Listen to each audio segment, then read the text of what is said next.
Good morning. Welcome to St. John's Lutheran Church Adult Bible Study class on Sunday morning. We've got two things we're going to try to do today, which means the second thing may not get the sheer amount of time that we want. But we just started Alcohol and Drug Awareness Week. And as many of you know, we've had some tragedies within our own congregation, including recently Zachary Travis passed away from a drug overdose. And so we've got a pretty large community within our church that really wants to do something to bring awareness to the problem. And Raquel Robertson was going to be doing this presentation, but she recruited my wife to do things, so that's where we're going to start. You're on.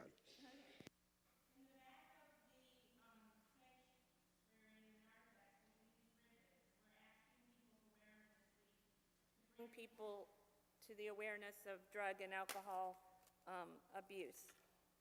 We're about to show a video that was made by some of the young people in our congregation, so don't put them in the stereotype that they are there because they're just playing the role. But they also wanted to get out there the information that it's very prominent in the schools right now. It's also in the churches, as far as kids can get it anywhere. They can get it at the churches, they can get it at school, they can get it anywhere they go. So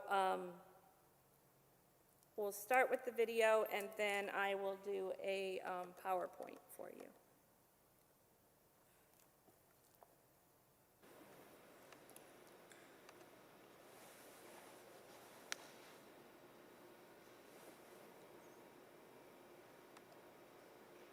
There we go.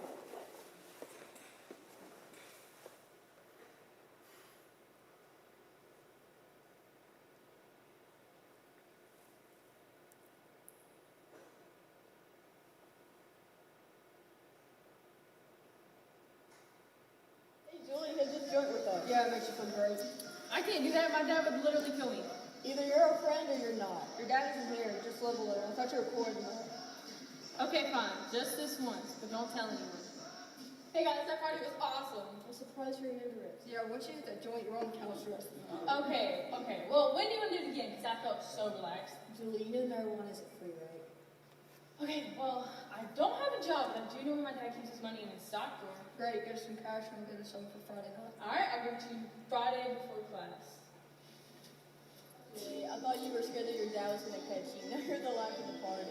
Well, he works pretty long hours, and I don't even think he knows that I'm gone. Besides, I didn't know what I was missing out on. You guys always have this much fun when you get high? Yeah, it's pretty chill. We love to have a good time. Well, I'm glad you guys started doing this. I haven't had this much fun in a long time. That's what we're friends before. Hey, I got some extra cash. Want to go party this weekend? We're going out of town this weekend. What about Sarah? Sarah has the flu. Okay, well, who can I get with to get some marijuana? I'm going to give you this number, and you're going to ask for Billy, and you're going to say that you're a friend of mine, but don't tell anyone I gave you this number. Thank you.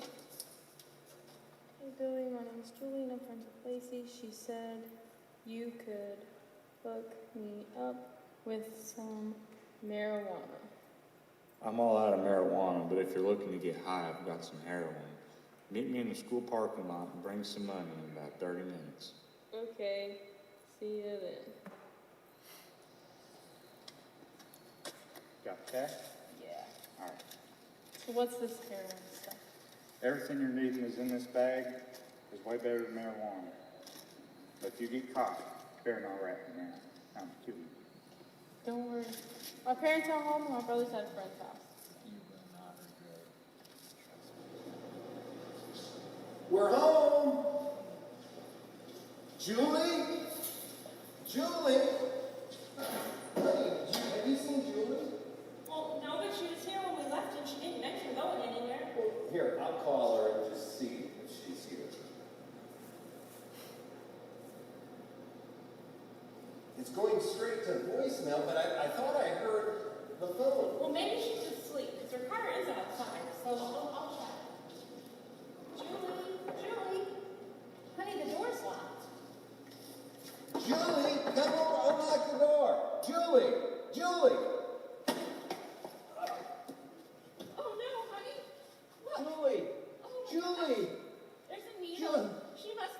darn 17. She's turned blue. Blue. Julie! I'm gonna call 911.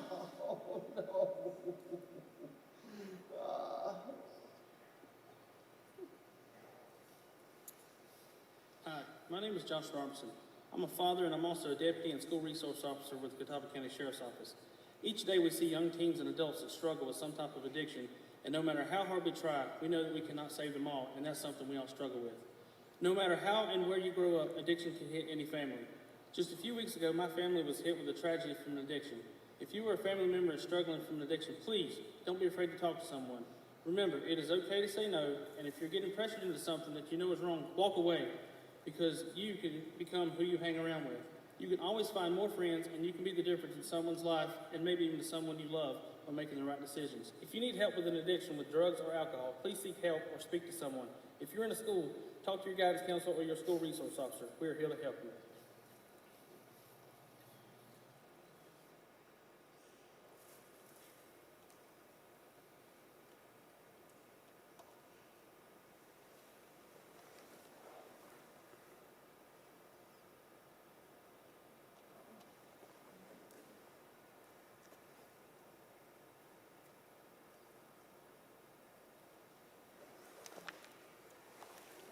Now if I can talk after that.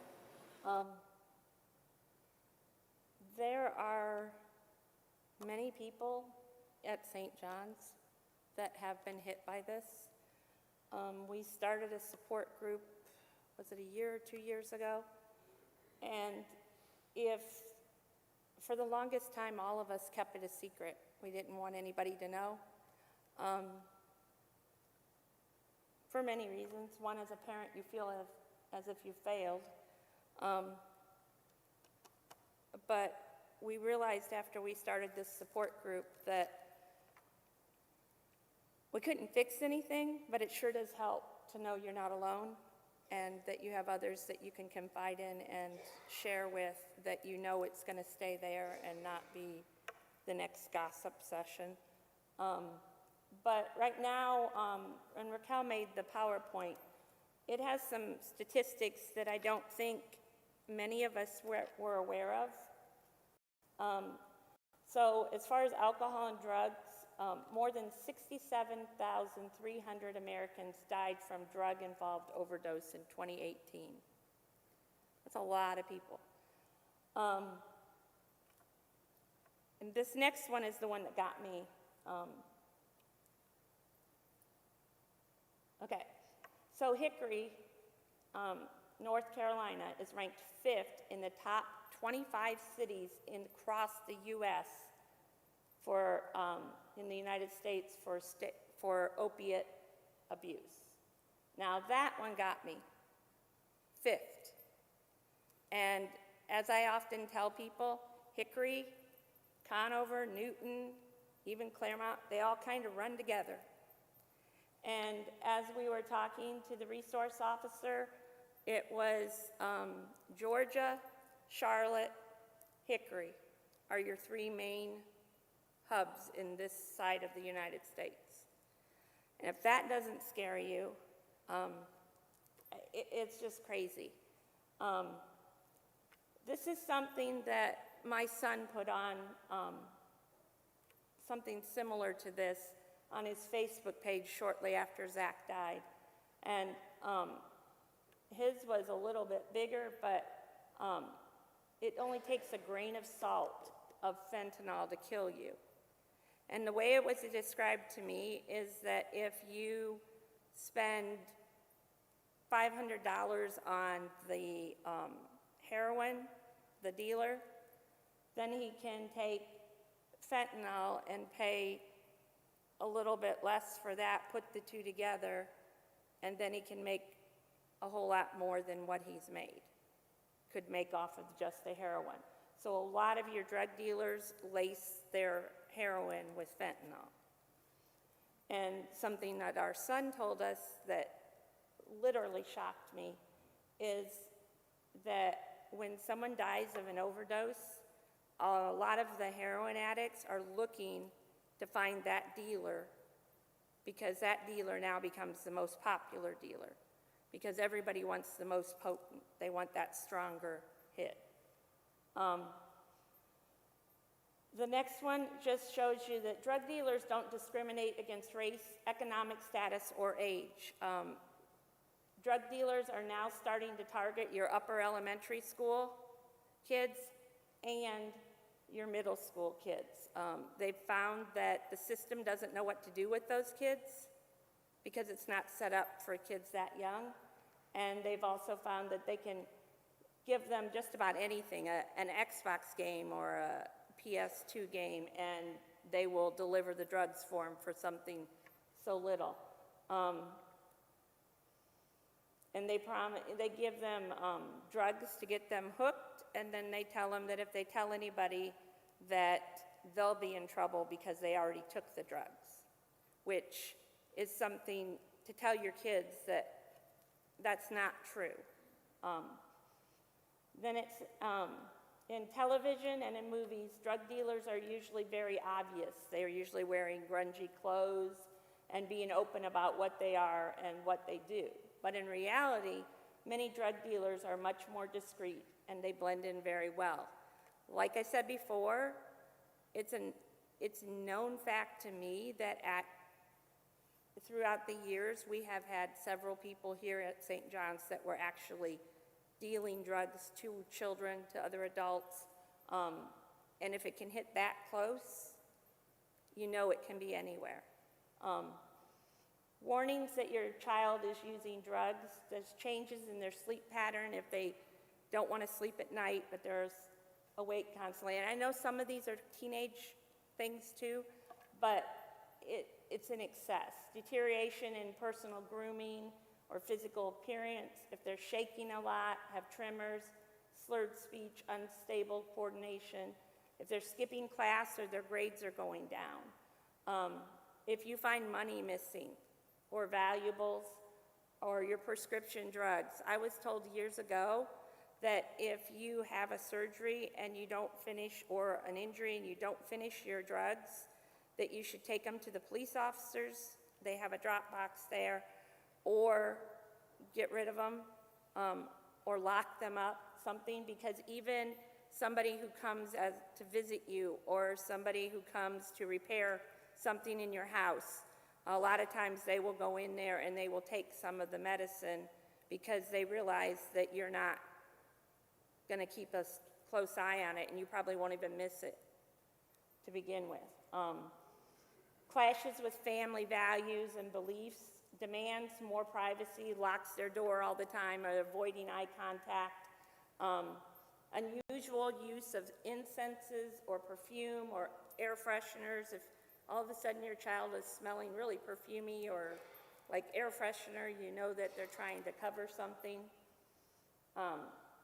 Sudden mood changes or angry outbursts, and lack of motivation with periods then of hyperactivity and agitation. So one of the things that I'm ashamed to say is that we have been talking for over a year that we need to do seminars. And it honestly wasn't until Zachary passed away that was the last straw for us, and we just decided we're going to do this. So we will be holding seminars here at St. John's to educate on alcohol and drug awareness. Our first seminar will be for parents and guardians, friends who are dealing with someone that they love, grandparents, and you'll come. It will be just like an hour's time, 45 minutes to an hour, and we will explain to you what to look for, what things are out there. We just really want every parent, and especially if you have an upper elementary or middle school, now's the time to find out these things so that you can stop it before they start it. Because it just takes, as you saw in the video, it doesn't take much. And then after that, we'll then move on to the kids. So we'll ask you to come with your kids, and we'll talk to the both of you together, letting them know that parents know these things and that they have the freedom to tell their parents, hey, look, somebody offered me this, but I turned it down. Or hey, look, they offered it to me and I tried it. And then that way you can, you know, work with them and get on top of it before it gets out of control. And then we hope to educate as many people as we can with the drugs in our community and what to look for. The other thing we wanted you to know is you're not alone. If you're dealing with a family member or friend who is struggling with alcohol or drug addiction, you are not alone. And we're offering you to call the church, and probably you will get in contact with Pastor Johnson. They'll leave a message for him.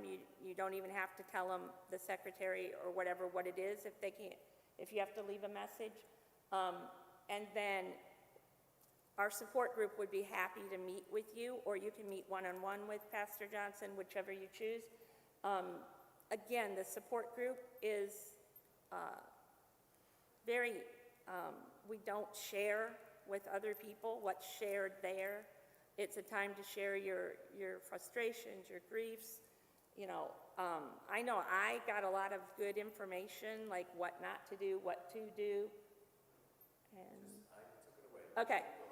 And then, you know, if you're struggling with alcohol or drugs, you know, there were a lot of, if you remember, there are a lot of hotlines and stuff. But call Pastor Johnson, talk to him, because he'll put you in contact with somebody who can help, because we have lost way too many people here at St. John's. And if you have, like, look in your family lineage and stuff, if you had grandparents or uncles or aunts or anybody that was addicted to alcohol, that means that addictive gene is could be in your child, and it's important to catch it before it gets long. And if you noticed in the video, that young lady 3 times, she had only done drugs 3 times, and then she was gone. So it's not that it takes a lifetime of it, and sometimes it's as simple as someone has spiked your drink or given it to you and you didn't even know you got it, and other times it's a long battle, and it's a hard-fought demon. So, and the last thing we're going to show you, and then I'm going to turn it over to Scott to do his Bible study, is a devotion that Scott put on the week after Zach passed away. And it was up to 4,300 views. Something like that. I don't know if it's more. Is it more now? I don't know. But in case you don't have Facebook, I wanted everybody to see this, because he points out that it just takes one time of saying yes to a sin before it gets to be your master. And thank you for letting me talk, because I don't enjoy doing this. So. All right, how do I turn this up? Devotion. I'm sitting outside in the cemetery again this morning. On Sunday afternoon, I had to make the walk one more time, the walk from the sanctuary of St. John's out into the cemetery to lay to rest the remains of a dear departed brother of ours. That's hard for me to do. It's hard for me to say goodbye to people I've come to know and to love. Since I've been at St. John's for 25 years, it gets harder and harder for me to do funerals. And this Sunday's funeral was especially difficult. The funeral was for Zachary Travis, a 28-year-old young man. Now, I've known Zachary since he was 3 years old. And I'm going to tell you, he was full of life. He was creative, polite, intelligent, just an interesting person to be around. He was a good friend. I'm going to miss him. But we had to do the walk again to come out here to this spot in the cemetery. This time it was because of drugs. Sadly, this is not the first time that a drug overdose has put someone into our cemetery here. No, that's been happening pretty regularly over the last few years. Drugs and alcohol are a big factor in quite a few of the funerals I've had to lead. And what I really appreciate is that Zachary's family has given me permission to be open about this and to spread a warning. You know, we tell people, please don't use drugs. Don't use drugs, they're dangerous. And most of the time, people think, oh, you don't really know, and they're not really dangerous, and it's not going to hurt me. But the truth is, drugs are hurting all kinds of people. And alcohol does too. And when we say, please don't, it's because we love you. And because we want you to have a wonderful life. And we want to hang around with you for a good long time. And I really hope that Zachary's death will get us to think about things. You see, Zachary's death kind of illustrates an important concept from the scripture. Jesus says in John chapter 8, I tell you the truth, everyone who sins is a slave to sin. And with these words, Jesus lets us know that when we give in to a sin, we are putting ourselves at risk for that sin to become our master, for that sin to begin to control more and more of our lives, for that sin to make us its slave. And you see, that's what happened to Zach. Years ago, he started using drugs. And more those drugs got control of his life. He became their slave. And I'll tell you what, the past few months he was doing so good. He hadn't used anything. He was doing fantastic. We were all excited and hopeful. And then that addiction came back and called his name one more time. And this time it was fatal. But I really want us to learn from Zachary. Zachary had everything going for him, except his addiction to drugs.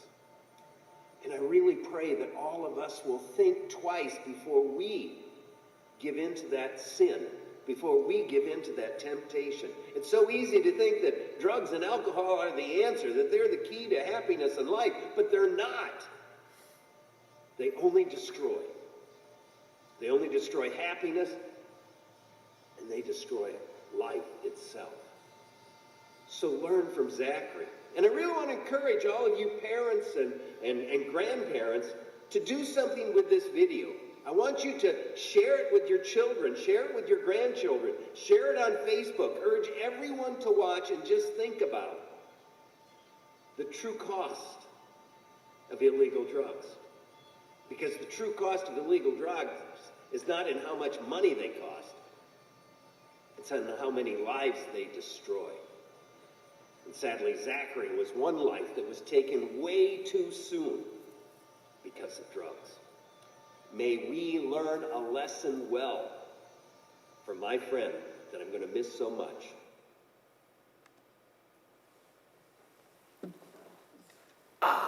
I should have never got down on my knees.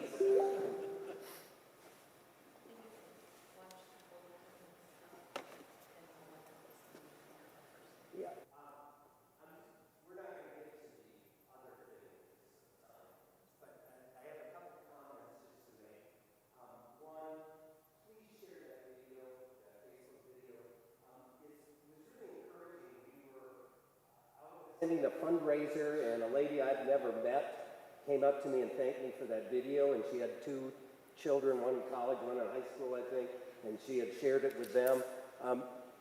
It's a small thing, it's not a perfect, but it makes a statement that needs to be made, because I'm getting sick and tired of doing funerals for people that died because of drugs and alcohol. And it's both. Sorry, Donnie, I apologize. Making his life tough. So that's a small thing. Please share it. And we'll be announcing when we'll do the first seminar for adults, for parents, grandparents, concerned people. But please come, because the more information you have, the better you can reach others before it's too late. And yes, go ahead, Melinda.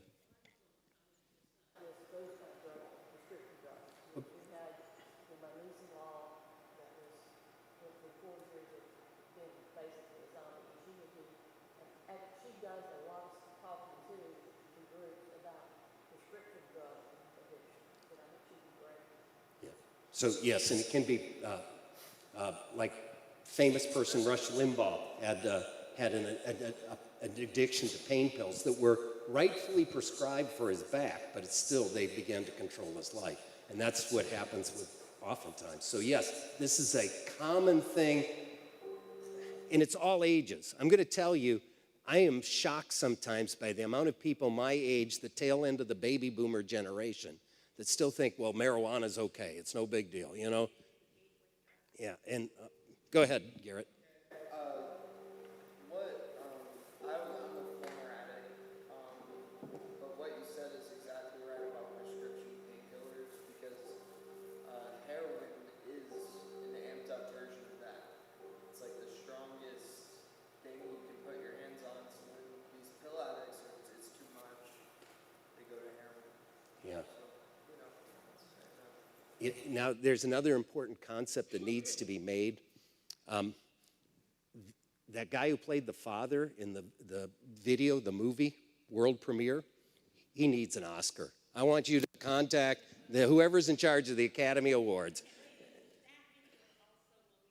Yes, I'm going to share that on Facebook this afternoon. I kind of wanted to show it in church first, but you can share that too. I think the sheriff's office, is that right? I think the sheriff's office is going to be using that too. But Josh Robertson, as you might have guessed, put that together. And you might have seen some of our young people and some of their friends that worked on it. And I was really happy that our church got to be a part of making that video because, you know, we want people to have life in all its fullness. And now that's principally Jesus Christ, don't get me wrong. But sin in its many forms takes life away, takes away happiness, love, everything. And so this is part of what we do to help our community and to help our church family. Because, you know, I always thought, well, you know, I'm a hands-on parent, I'm a good dad. That would never happen in my family. But it did. It doesn't matter how wonderful you are as a parent, the temptations are all over. In fact, a police officer told Denise, my neighborhood is no longer as bad as it used to be, but there's still drugs available up and down that street. And, you know, that's the reality. In schools, Josh will tell you, it's available, you know, and you don't have to go far. So, yeah, some neighbors, adult neighbors, gave my son a chance, drugs and alcohol when he was 11, you know, which is just shocking. And by the way, I was hauling their kids to church, you know. I'm offering one thing, they're offering something different. But, you know, just if you can share the videos and talk about things, because it's so much easier to prevent a problem. Once an addiction is created, it's so difficult to break it. So, yes, so the red ribbons, that's a ribbon for Alcohol and Drug Awareness Week. So consider picking one up when you leave and just wear it. If people ask you what it's all about, then you can tell them. It gives you an opportunity to witness. Any other thoughts or comments? Because we got to get ready for church. And Donnie, thank you so much for all your help, and I'm sorry we made it challenging. And I want to say publicly to Dwight, thank you for letting us tell Zachary's story, because Zachary's a wonderful young man, and I loved him dearly. But even wonderful young people can be sucked in. And so I really appreciate that when we say this, we can put a name to it, because then it's not just, oh, you're just trying to scare me. No, I'm telling you the truth. And I can show you other graves in that cemetery. I have to do it privately because I don't have permission for most of them. But I can show you other graves in that cemetery where the same thing happened. Drugs and alcohol destroyed another life. So, all right, we're going to close in prayer. Dear Heavenly Father, we ask you to help people realize that the first commandment is the key to life, that everything we're looking for is found in you. And when we fear, love, and trust in you above all things, everything else begins to fall into place. But so many of us have false gods, empty gods, including the gods of pleasure and addiction. And they're actually keeping us from having the abundant life. Help us to focus on you and to share you as the answer to this crazy world of ours.